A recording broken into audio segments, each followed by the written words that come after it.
Guys, tutur ko lang kayo sa loob at sa labas ng aming tindahan kung ano-ano na yung mga laman yan.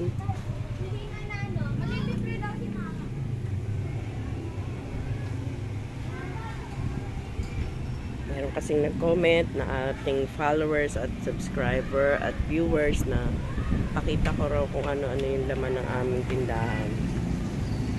Para magka-idea daw siya kung ano ang kanyang bibilhin kapag siya ay nag-umpisa na magtinda. Dahil gusto niya raw po yung mga ganitong klaseng paninda. Malayong lugar siya sa probinsya. Pero malapit daw siya sa school at palengke. At etong nagustuhan niyang itinda. Okay lang yan basta malayo kayo. Huwag lang dito sa malapit sa akin. Kasi meron nang gumaya sa atin dito. Pero okay lang yan. Di naman tayo na alarma sa kanila dahil di hamak mas marami pa rin tayong customer.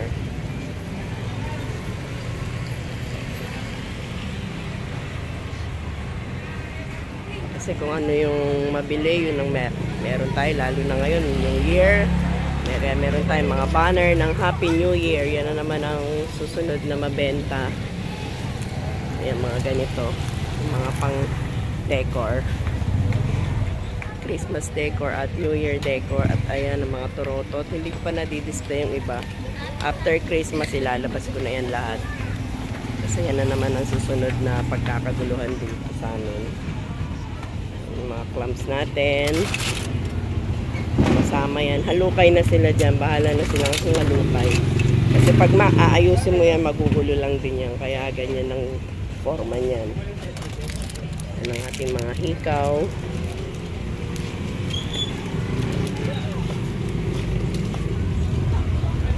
Ganda rin nyo ito. Mga laruan. Lalabas tayo.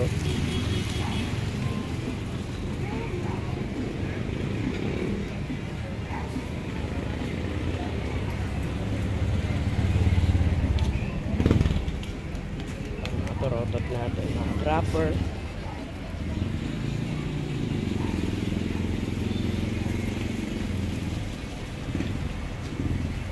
Puno na ang laman ng ating tindahan.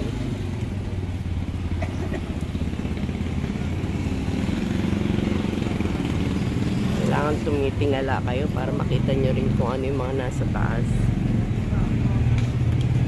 Yung mga candy.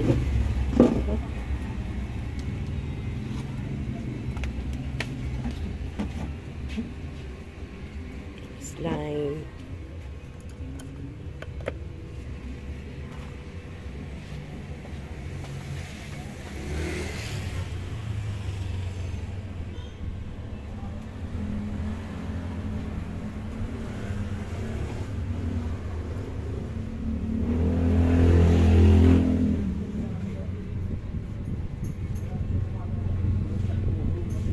Today is 24. Noche Buena na mamayang gabi.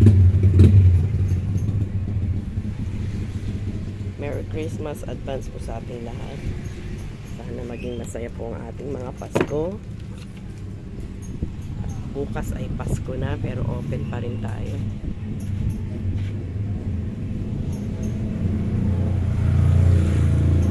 Kasi pasamantalahin natin habang mapera pa yung mga bata. Dahil yung iba, pagkatapos mamasko, diretso agad dito.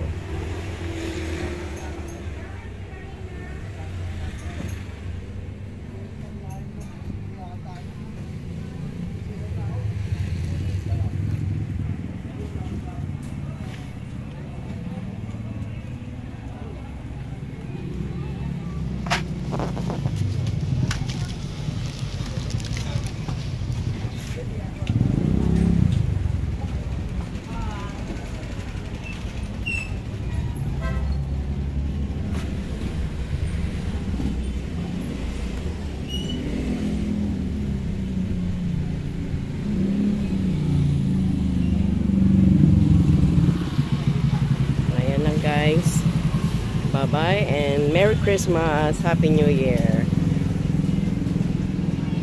God bless sa ating lahat.